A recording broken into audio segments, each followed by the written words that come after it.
Daniel Hernández, bienvenido a Conexiones, gracias por hacer el tiempo. Estoy haciendo un icebreaker este mes, vamos a hacer un icebreaker y si tú tuvieses, imagínate mágicamente, yo sé que tú no crees en la magia porque tú eres un hombre de ciencia y tal, pero imagínate que mágicamente de alguna manera tú consigues 10 horas extra a la semana, Mm, 10 horas extra para hacer lo que tú quieras. ¿Qué harías tú con ese tiempo? Uy, con 10 horas extra a la semana me pondría muchísimo más juicioso con algunos de mis hobbies. Sí, porque como puedes ver aquí tengo un reguero de hobbies gigante que hay una guitarra, aquí atrás había un piano, hay por ahí unos cuadernos de dibujo, pero nunca me queda el tiempo y la energía para darle un poquito de seriedad a alguna de esas cosas. Sí. Escogería una y me dedicaría a darle en forma y ponerme bien juiciosito, porque sí hay mucho hobby, pero no ha habido suficiente disciplina o energía para dedicarle lo, lo que amerita para progresar un poco. ¿Sí? Sea la música, sea el alemán, lo que sea. Ahí es donde se me irían las 10 horitas. ¿Estás aprendiendo alemán? Men, yo llevo aprendiendo, entre comillas, alemán como 10 años, ¿sí? En ciertos niveles de seriedad, ¿sí? De un poquito de sentarme en una clase que me ofrecían en el trabajo, un poquito por mi cuenta, con Rosetta Stone, y pues tengo una relación muy especial, muy rara con el alemán, pongámoslo así, que a veces me enamora y hay veces que no lo quiero ver ni en pintura. Entonces, o no lo quiero, sí, Sí, para eso es que usar la colombiana ahí, sí. sí. Entonces, pero Justamente tengo un mentee, un mentoreado que es ingeniero mecánico también y está ahorita creo que está en Düsseldorf, está haciendo una maestría. fantástica ciudad, me Y, encanta y, y, Düsseldorf. y él me dice que, mira, Hugo, yo hago el esfuerzo de aprender alemán, mis compañeros, pero el problema es que Mm, los alemanes son muy eficientes. Entonces como que me escuchan el acento inglés de una, así como le cambian y como que le cuesta, incluso viviendo en Alemania, le cuesta al man aprender. Es una historia muy, muy común. De hecho, conozco a amigos y conocidos de la universidad que pasan ese mismo problema.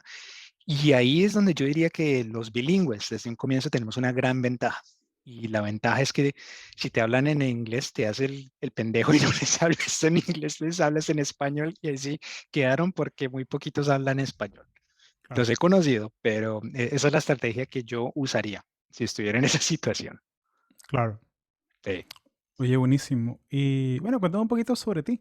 O sea, yo te conozco desde la universidad, ¿no? Hace Sí, como más de sí, 10 años, ¿no? Pero cuéntame un poquito sobre ti, sobre cómo llegaste a este país y cómo claro. te metiste a este mundo de renewables, de renovables.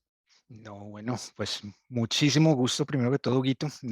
Y sí, mi nombre es Daniel Hernández, yo soy originalmente de Colombia, nacido en Bogotá, y yo llegué a Estados Unidos en el año 2000, cuando tenía 12 años, y llevo aquí desde entonces. Entonces yo viví más de 10 años y fue como nos conocimos ahí en Orlando, cuando hice mi bachillerato, mi universidad y todo eso. Lo que me llevó a renovables fue un poquito del hecho donde estábamos físicamente. Como tú sabes, al lado de UCF está la oficina grande, oficina central de Siemens Energy.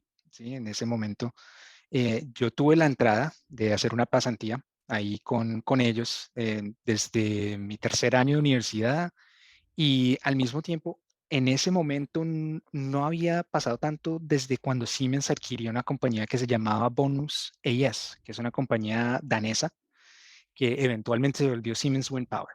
¿Sí? Y obviamente eh, yo vi la oportunidad de entrar ahí cuando me gradué y me enamoré. Eso fue amor a primera vista de ver esas máquinas, esos equipos que no le hace justicia verla en televisión y nada, lo tienes que ver porque es que es abrumador ver estas máquinas tan gigantes y pensar todo lo necesario, todo ese nivel de ingeniería, de talento necesario para que estas máquinas funcionen. Sí, entonces fue un amor, digámoslo así, un amor a primera vista. Así que yo iba en una carrera una trayectoria que me llevaba al campo energético.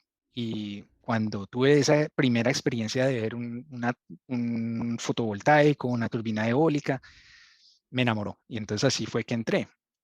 Desafortunadamente, y para los que vivimos aquí en Estados Unidos, de pronto lo sabemos un poco mejor, esa industria renovable dependía mucho en lo que llaman el PTC, que se llama Production Tax Credit. Así que básicamente era un incentivo que daba el gobierno para la gente que desarrolla estos proyectos, la gente que produce este equipo energético. Y desafortunadamente en ese momento era muy al día a día, ¿sí? Lo Ok. extendían por 1 año, 2 años, 6 meses.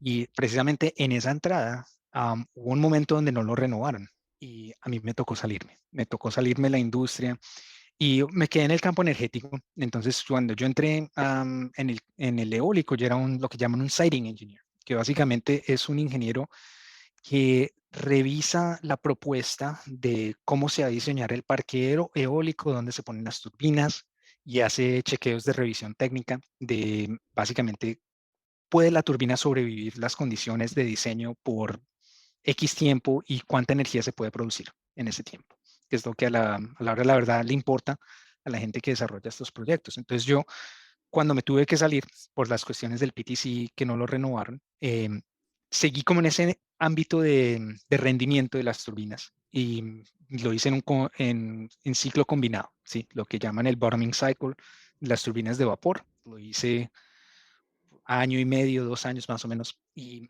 en ese momento tuve una epifanía, llamémoslo así, de que sí, yo entiendo estos modelos, veo estos modelos, diseño estos blade paths en las turbinas, pero no tengo un entendimiento de qué significa una leve de 6 milímetros, ¿sí? Ese sentido físico de lo que implica estos diseños no se obtiene mirando modelos y ni siquiera mirando fotos.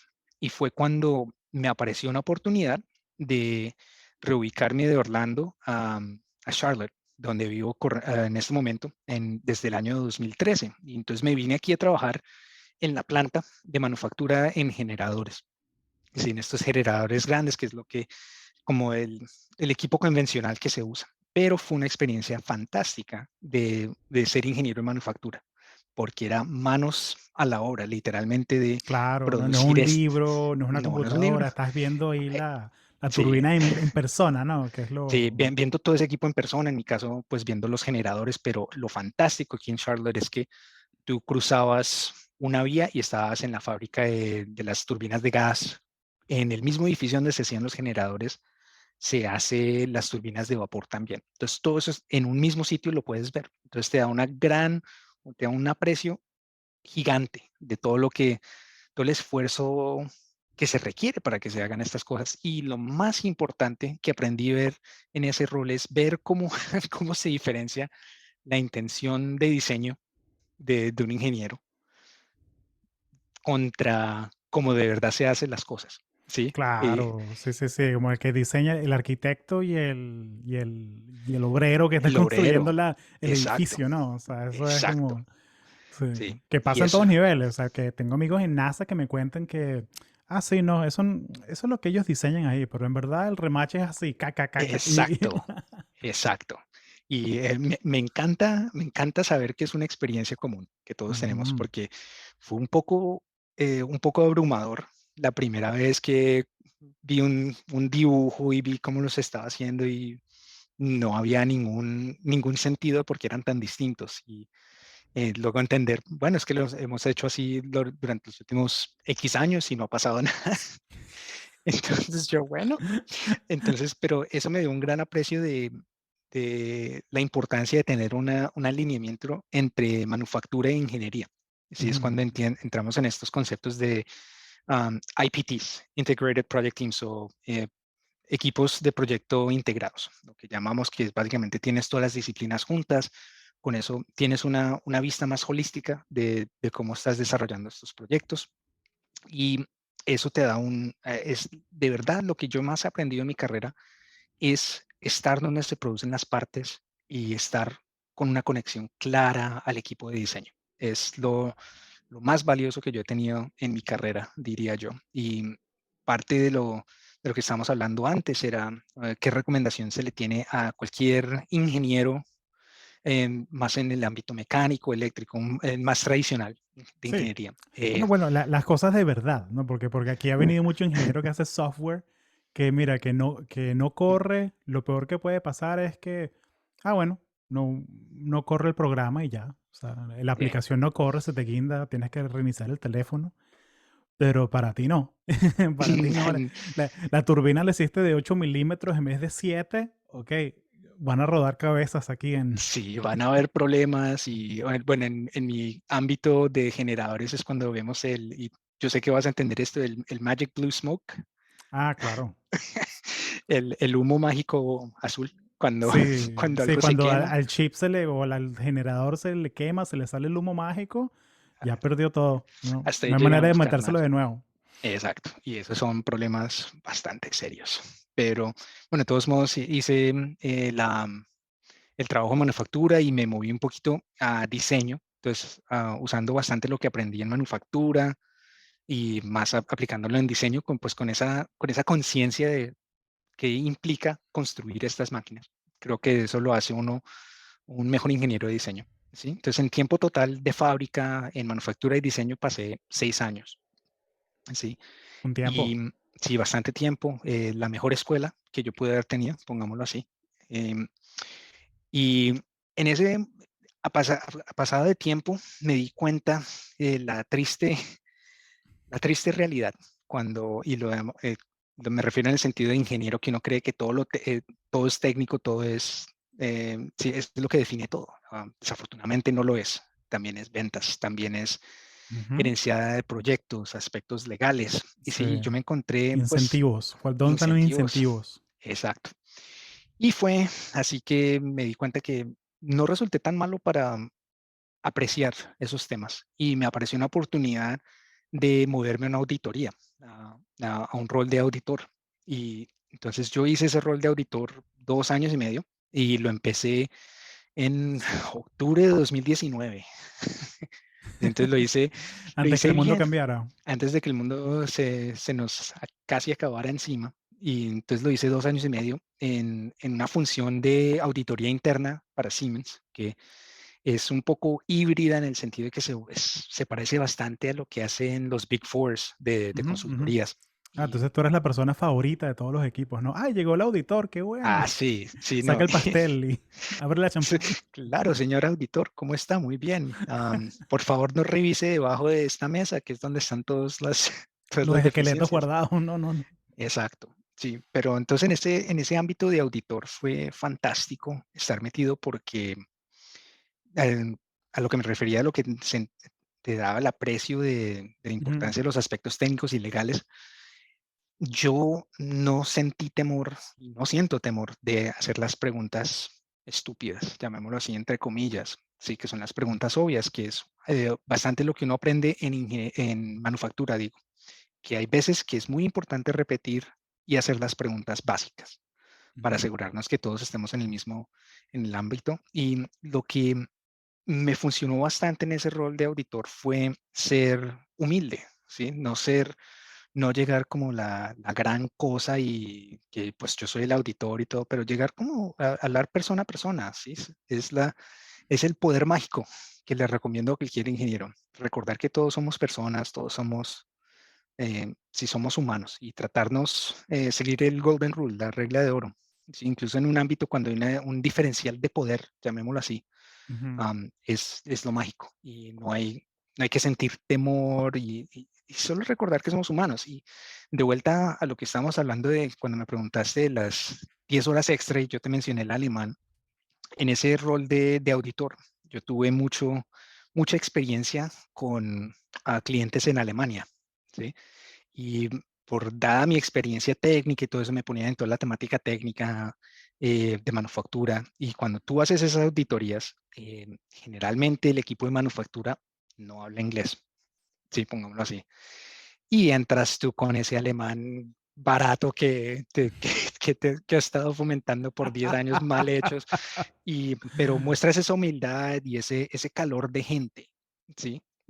Mira, no estoy demandando, no, no estoy abusando o siendo, em, demandando que me expliques las cosas porque yo soy una persona más alta, estoy a tu nivel, ¿sí? Y eso me abrió demasiadas puertas. La gente em, acalorizó, tomó calor conmigo, ¿sí? Este pendejo que habla alemán malísimo, y me empezaron a explicar, mira, es que aquí es donde está el problema, recomendamos esto. Y entonces mi Ujú, rol de auditor se volvió más tomar eso y evaluar la situación entera y poder dar esa recomendación de auditoría. Y eso fue fantástico.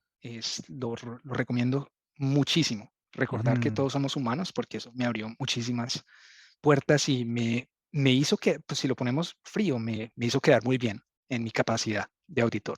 Claro, Y claro. Sí, sí, le quitó un poco toda esa aurora que tiene sí, esa aura que tiene de que no, que este man vino a cortar cabezas. No, no, no, no. O nan, sea, porque lo que me encanta es que tú has tenido esa experiencia de diseño, de manufactura, ujú, que has sido técnico, o sea, que te has ensuciado las manos, una línea de yep, producción y entiendes lo que está pasando el técnico en Alemania que está haciendo la cosa, tú has hecho ese trabajo.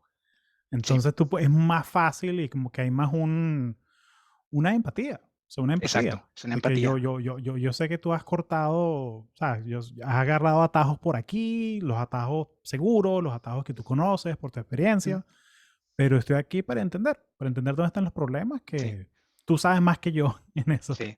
Y de vuelta a la pregunta básica, bueno, y esta es la razón por la que el atajo de pronto no es una buena idea, o esta es la razón por que el atajo definitivamente no se puede hacer. Y como ya les diste a la persona la oportunidad de explicarte su parecer, entonces tú les das el tuyo y se vuelve una conversación, ¿sí? Y eso es lo crítico, mantener esa conversación, ¿sí? Pero sí, entonces de todas maneras, y yo hice ese trabajo 2 años y medio bastante intenso. Imagínate una consultoría, de eso Ujú, eran horas, 12 horas, 14 horas al día, y yo padre de familia, esposo, claro. tratando, y me quemó un poco. Entonces fue cuando decidí explorar nuevos ámbitos y fue a donde vi la oportunidad donde estoy ahora mismo, que estoy en GE Renewables. Soy ingeniero de sistemas en este momento para onshore wind, para las turbinas que están a tierra en vez de mar. Y entonces mi rol lo considero un rol de integración, ¿sí? De calcular, tener en cuenta los riesgos de ciertos aspectos de balance que hacemos, que si incrementamos las cargas de las palas, qué significa eso para el gearbox y para la torre, y también con un poquito de ojo hacia el aspecto comercial. No es mi responsabilidad primaria, pero el hecho que tenga un entendimiento de ese cálculo de del aspecto comercial me ayuda muchísimo en mi trabajo. Y pues ahora ya de vuelta en esta industria, pues me siento pleno de estar otra vez en esta industria, porque como empezamos al comienzo, estamos hablando que uno entra en este campo de renovables no porque piensa que se va a llenar de plata. Eso quiero deslindar a cualquier persona Ujú, que piensa que se van a meter a renovables y se van a llenar de dinero. No lo es. La industria energética, por lo general, nunca ha sido una industria donde la gente se llena de dinero. ¿Sí? Entonces hay que tener un poquito de pasión, un poquito de idealismo cuando uno entra a esta industria, que uno van a ser trade-offs, van a ser cambios, de que uno va a hacer un trabajo que de pronto no va a estar tan bien remunerado como otras oportunidades, digamos, en Silicon Valley, en cosas así. claro, claro, pero Pero te puedes dar tu estilo de vida sí, clase media alta, o sea, tienes tu sí, casa y, claro, tampoco eres profesor de high school, ¿sabes? O sea, exacto, no es eso, o sea, tampoco, como que para aclarar ese punto rapidito, porque total, siento que también depende qué te gusta construir. O sea, exacto, la gente que se mete en ingeniería es porque le gusta construir cosas. sí, Entonces ahí hay gente que necesita como que ese feedback que tienes tú de que si tú vas a hacer algo físico, algo que pueda tocar, ujú, algo que tú ves esa turbina así, el molino de viento, eso lo diseñé yo. sí. No, y Bueno, de las es muy mejores satisfactorio. experiencias, que he tenido laboralmente, la tuve en este rol. Viajé a un parque en Texas, donde estábamos haciendo una decomisión de que habíamos terminado una validación y subimos a esa torre. Y lo que implica subirse a una torre de 80 metros, que es una torre pequeña, para que entendemos acá, Es y una torre quedar, pequeña. ¿Cuánto es una eso torre es grande pequeña, entonces? dependiendo si estás hablando de las En Estados europeas. Unidos. No sé. Bueno, en Estados Unidos las torres pueden llegar a 100, 120 metros, ¿Es las palas, altísimo?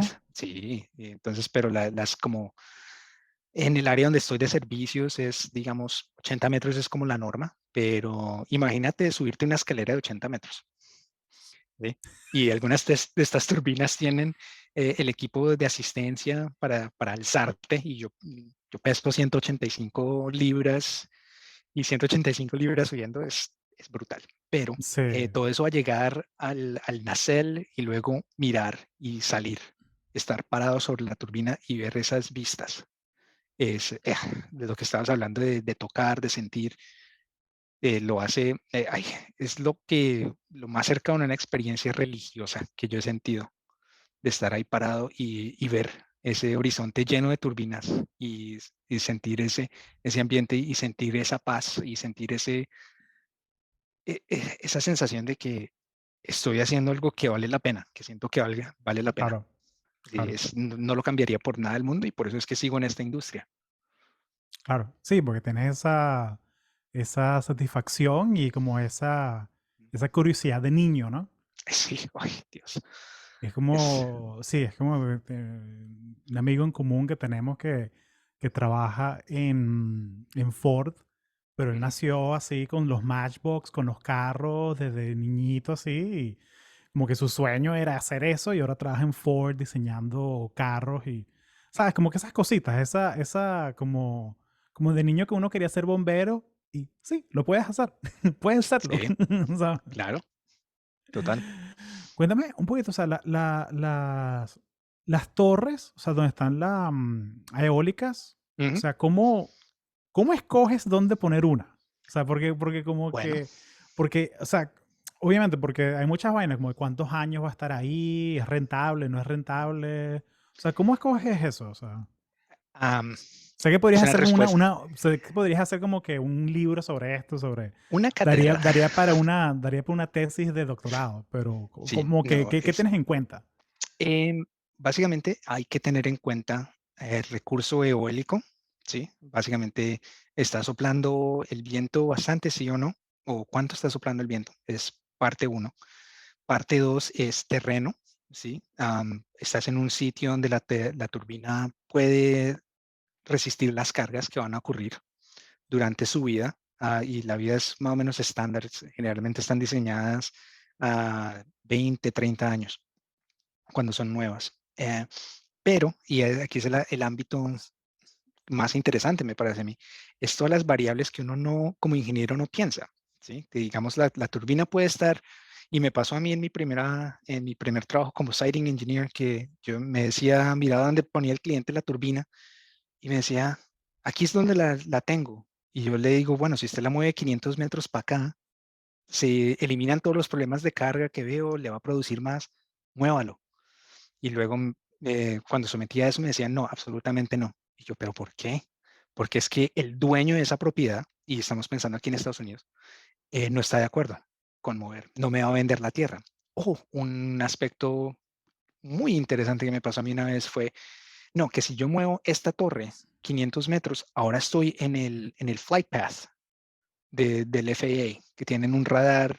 Oh, wow, del Sí, approach de los aviones o de los exacto. helicópteros. Y creo que ni era el FAA, creo que era el Departamento de Defensa, siquiera una base militar, olvídalo.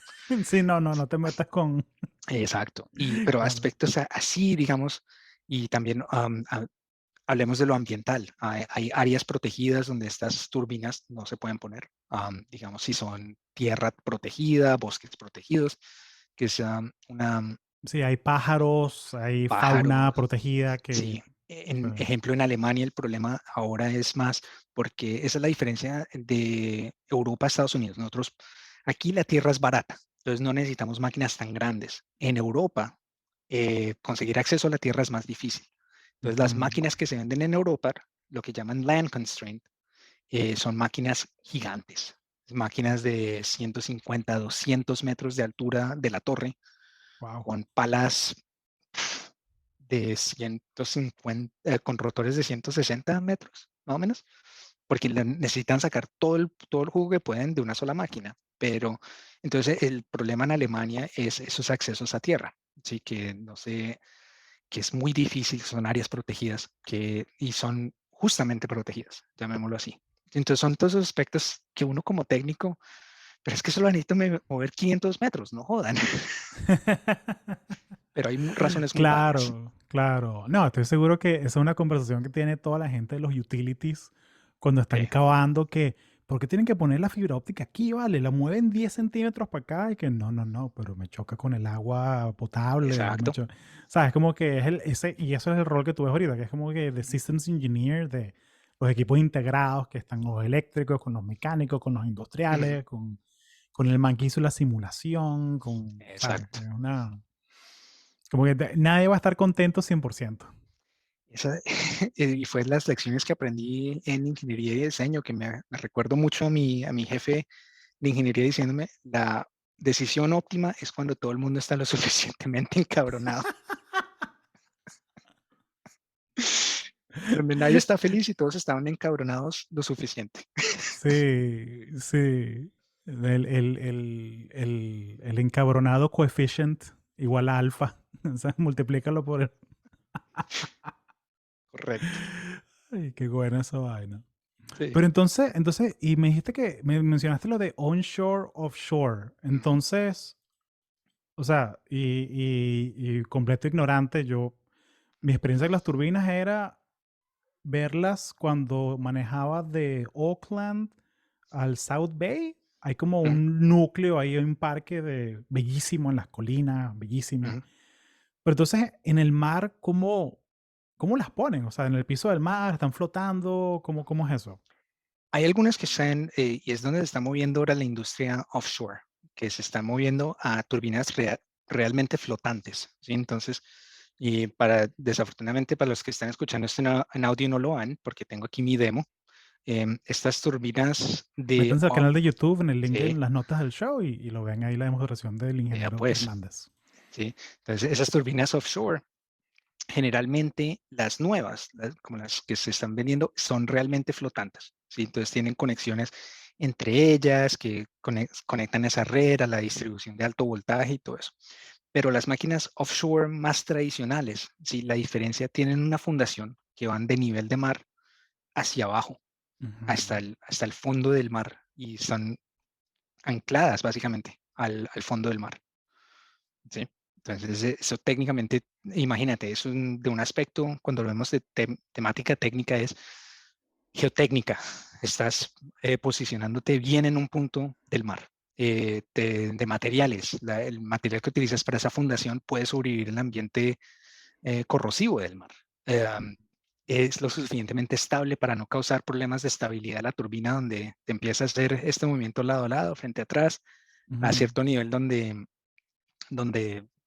básicamente puedes causar una catástrofe, ¿sí? O sea, Sí, entonces son muy, muy interesantes, pero entonces ahí la gran ventaja es el acceso a tierra o a espacio, llamémoslo así, es más ujú. fácil, pero al mismo tiempo también puedes hacer unas torres gigantescas, que es cuando empiezas a ver estas máquinas que hoy en día una máquina de offshore puede tener una potencia de más de 12 megavatios. ¿Sí? Wow. Pongámoslo a contexto onshore de lo que se ve aquí, especialmente en Norteamérica. Estamos hablando 2 o 3 megavatios, 4. En Europa estamos hablando 5, 6, 7. Offshore es 10, 12, Ujú. 14, ¿sí? Porque son muchísimo más grandes. Pero imagínate esas máquinas, por eso es que digo que es una experiencia que hay que estar uno ahí parado y sentir esa sensación de esa máquina ahí y verla para apreciarlo. Claro. Especialmente las palas de estas máquinas. Imagínate, esto es un compósito hecho en, Es en- una en sola vidrio. pieza. Algunas son una sola pieza. Wow, ¿cómo Ciertas, transportarán esa vaina? O sea, porque que se te tuerza, porque ok, vivimos en un mundo global. Estoy seguro que esas las eh, hacen en Dinamarca o en Portugal o en se hacen España. en todo el mundo. Digamos, aquí en las Américas se hace en Estados Unidos, en Kansas, creo, en ciertos OEMs, en North Dakota, en Canadá, en México, en Brasil. Sí, son bastante globales, Transportar pero eso sin que se te doble tiene que ser una aventura. para que sea estable. Y es muy interesante especialmente verlas cuando están en tierra. Imagínate estas palas en un camión, una pala de 80 metros en un camión, pasando, sí, en un camión sote gigante. Ese también es otro aspecto muy interesante, muy, muy interesante. Claro, o sea, cómo la levantas, cómo la atornillas, que esté Exacto. balanceada. O sea, atorníllala sin que doble el material, ¿sabes? Ujú. O sea, que sí, porque uno jugando con Legos, muy fácil, uno es el gigante, ¿no? Uno arma la Sí, vaina así, la pero alzo y ya. Sí. No, no, bueno, pues de pronto lo que podemos hacer para cuando hagas las notas del programa, se puede conseguir unos videos que yo he visto del transporte de estas no, palas no, en no. particular. Lo que quieras compartir, mándamelo y lo Dale. compartimos en las notas, porque es muy interesante ver el aspecto físico, ¿no? Porque Sí. se dice fácil, el arquitecto, el man que está diseñando en AutoCAD la vaina, hazlo 10 metros más grande, eso facilito, arrácate, ya. No, Uy, ¿cuánto pesa eso? eh, ¿Cuántos sí, no, cuántos eso tiene, millones le agrega al proyecto? sí, esos son unos riesgos y en verdad, y me pasó a mí. Yo he sido víctima de mis propios diseños, no en ¿Cómo es el este rol, tema, cómo es el pero tema y no me digas nada confidencial, pero mm, ¿cómo es el tema de los errores? Porque una cosa, mentalidad Silicon Valley que ujú, tenemos, y es un privilegio realmente, es como, suponte que de repente, no sé, Instagram se cae y la gente empieza a perder seguidores y fue que el pasante hizo algo en la base de datos y la embarré. ujú. Ok, perdimos $2 millones por eso de advertisement, por eso, pero bueno, está bien, no lo hagas de nuevo. Documenta cómo lo arreglaste. ¿Cómo son los errores en tu campo? O sea, ¿cómo es el tema de cómo es esa conversación de decir que sí, cometí un error? Sí. Uf, es una pregunta pesada y creo que amerita echarle un poquito de cabeza. Fundamentalmente creo que no es muy distinto en el sentido de la Mm, admisión del error.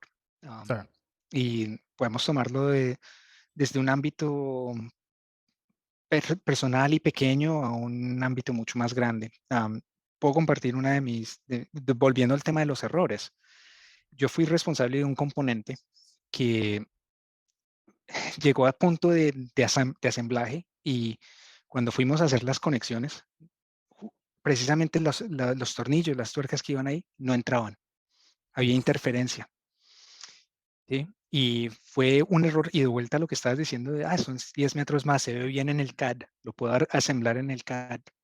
Pues yo lo podía asemblar en el CAD, pero imagínate estar metido en un generador armando esa parte y no entra, y obviamente no entraba. En ese aspecto, cometer errores humanos, ¿sí? Y lo importante, especialmente al nivel de individual contributor, de contribuidor individual, es admitirlo. Si estas cosas pasan, aprende tu error, documenta cómo pasó el error. En mi caso, hay que tener cierta parte Tolerancia. de tolerancia, cierta parte tiene que tener mínimo de largo, ok. Y, tomar responsabilidad. En ese sentido es algo que mm, no hay que tener temor a tomar responsabilidad porque todos cometemos error y en el campo especialmente de manufactura, de producir estos equipos, para utilizar un término simple, te encariña con las personas, con el técnico de que, ve, me pusiste a sufrir a hacer esta conexión pendeja que no se puede hacer, Ujú. ahora ya aprendiste. Entonces, ok, ya él sabe que tú cometiste tu error, listo. Y en esa parte en particular, mis queridos colegas se llevaron esa parte mal diseñada y me la pusieron en el escritorio. Y ahí se quedó mientras yo estuve en ese rol y yo miraba, y siempre que la miraba, nunca se me olvidaba. No cometa Claro. ese error. En, pero en ese momento la consecuencia es mínima, si llamémoslo así. Fue esa parte, vuelve y se hace, se rediseña, listo, no se perdió nada. Cuando los errores se vuelven más grandes, ¿sí? Ahí es donde se vuelve un poco más difícil admitir errores, ¿sí? Internamente se pueden admitir, pero si tú le admites a un cliente, le admites a alguien que el error Mm, fue de tu lado, ahí es donde los abogados te van a comer vivos y es donde se va a perder dinero y todo eso. Pero, y recuerdo mucho a un gerente de fábrica con el que yo trabajé y lo estimo mucho, tuvimos una falla severa, severa, bastante consecuente. Él mismo se subió a un avión y fue a hablar con el cliente, a explicarles qué pasó. Tomó responsabilidad. Y a pesar de que nos dolió, nos costó, el cliente tuvo fe de que nosotros lo íbamos a corregir, lo íbamos a arreglar y iba a quedar muy bien, porque nuestro gerente de fábrica tomó responsabilidad. ¿Sí? Entonces, por eso es que yo digo, el cometer errores humano y sí, estas cosas pasan, pero el hecho de que puedas tomar responsabilidad, que una organización pueda tomar responsabilidad, da buena fe. Puede sí. doler, pero lo que ganas es muchísimo más grande de lo que vas a perder a corto plazo. Oye, genial, me encanta esa historia. Sí, Sí, esa es la gente para la que uno quiere trabajar. O sea, la gente que demuestra sí, ese servant leadership, que es que, no, bueno, yo protejo a mi ganado, yo, ve. yo me puse la Un- camiseta y dale, una nota yo. más de ese señor, y Ujú. porque lo estimo muchísimo. Su nombre es Clemens Hook, es un alemán muy querido, lo extraño mucho. Ese señor, los fines de semana, cuando teníamos que armar un generador, estaba ahí metido con nosotros. Si había que limpiar cobre, él estaba limpiando cobre con nosotros. Eh, fantástico, fantástico y lo estimo mucho. Y no creo que vaya a ver esto, pero y que lo entienda, pero eh, fantástico. Y ese es el liderazgo que yo respeto muchísimo. Bueno, Dankeschön, Herr Hook. Ya, Sí, mira, me encanta esa historia. eh, Esa historia está como que para cerrar y irnos y ya, pero ya. me van a matar si no menciono este tema. ¿Cómo manejas tú el tema de esa colaboración multicultural? O sea, Ah, tienes a nuestros amigos, nuestros Freundschaft from Deutschland, nuestros amigos alemanes. ya. eh, es una cultura bien directa, Mm. pero me da curiosidad, sobre todo en ingeniería. O sea, ¿cómo manejas tú ese tema? ¿Qué trucos aprendiste? ¿Qué mitos desvelaste? ¿Qué? No, esto es mentira. Esto es la película. O sea, ¿qué cosas, como que puedes iluminar ahí en ese aspecto?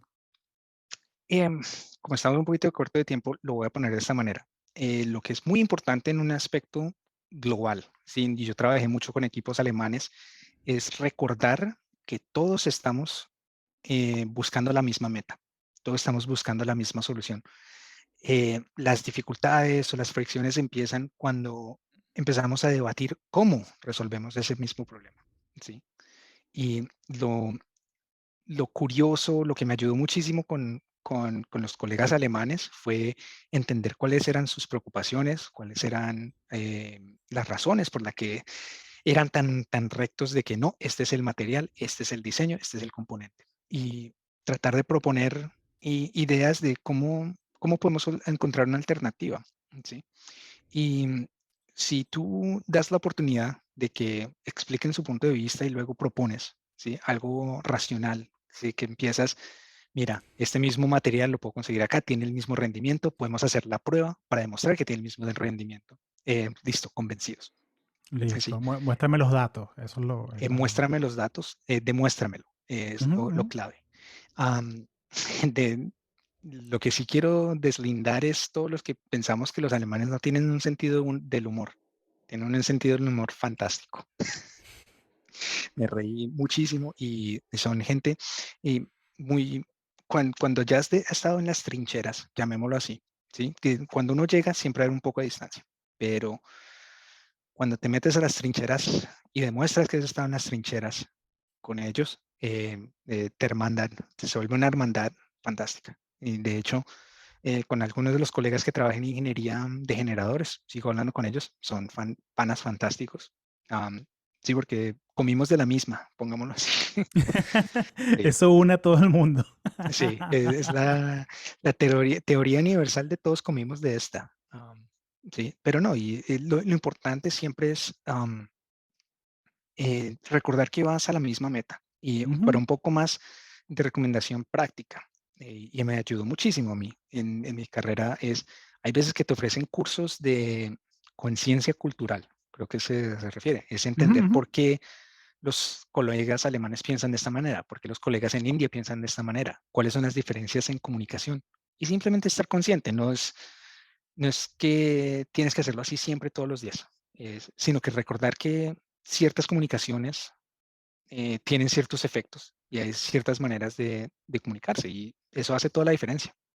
Firmo ahí, firmo ahí. Esos cursos extra de cultural sensibility o de cross-cultural collaboration, agárrenlo, o sea, porque me pasó a mí trabajando en Intel, con gente de Israel, Ya que pues. yo como, o sea, se monta el man, el nuevo director, y lo primero que dice es, hola, mi nombre es Orán, tengo 3 hijos, el nombre de los hijos, qué edad tienen, hablando Ujú, qué hace cada hijo y tal.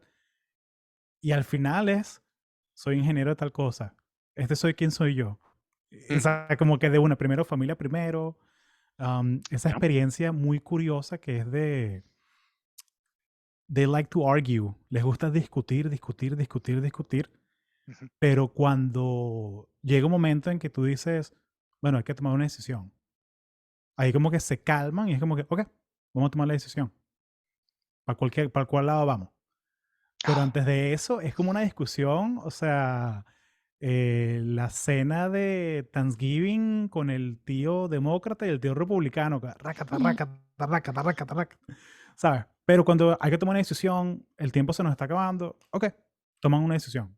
Es una cultura muy cálida, pero sí, volviendo a eso concreto, si en tu trabajo ofrecen cursos de eso, ni siquiera en Coursera busca, o sea, hay toda cantidad de recursos, ¿no?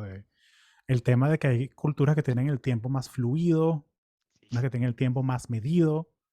El alemán que te cita a la 1, a las doce y es a la cuarenta y una, cinco papá. tienes que, sí, a las 12:45 tienes que estar ahí within walking distance del sitio Ujú, donde hay que. Sí, no, totalmente no, de no, acuerdo. no, no, no es que Nunish. No, no, no, no, no. No, no, no. Uh, si te recomiendo a alguien, nunca llegue tarde a una reunión con un alemán. Sí, Mm, sí. bien. No, no, lo más cómico fue tenemos un amigo en común que está en Suiza y hizo una cuadrado para encontrar cosas con otro amigo y que, mira, podemos vernos a las 9. No. Ok. Pero ¿tienes algún evento? No, no, es que estoy viendo a alguien a las 8. Ah, ok, pero no nos podemos ver a las 9 entonces. Las 9 no, pero a las 9:05 sí. Porque de 8 a Real, 9 ya está tomado. A las 9:05 sí. real. Ah, bueno, ok, perfecto. Bueno, pero por eso los trenes corren a tiempo ya, ¿no? Es Sí, la. puedo confirmarlo. Me ha pasado. Sí, oye, hermanazo, muchas gracias por tu tiempo, lo aprecio muchísimo. Y aquí en las notas del show está tu LinkedIn por si alguien quiere conectar contigo, alguien de la industria, alguien que quiera conectar contigo, alguna preguntita que le haya quedado. También está un videito bien chévere sobre las turbinas de viento y cómo funcionan. ¿Algo más que querías compartir?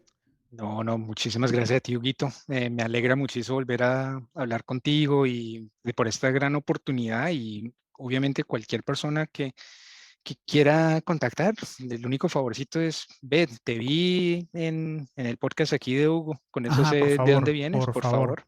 Sí, porque todos, en especial en estos días, estamos recibiendo demasiados mensajes a veces que que no hacen sentido. Entonces, pero con muchísimo gusto, aquí a la orden y muchísimas gracias por la oportunidad. Ha sido una experiencia muy grata para mí. La primera vez que hago algo así y me da ánimos de seguir haciendo lo que estoy haciendo.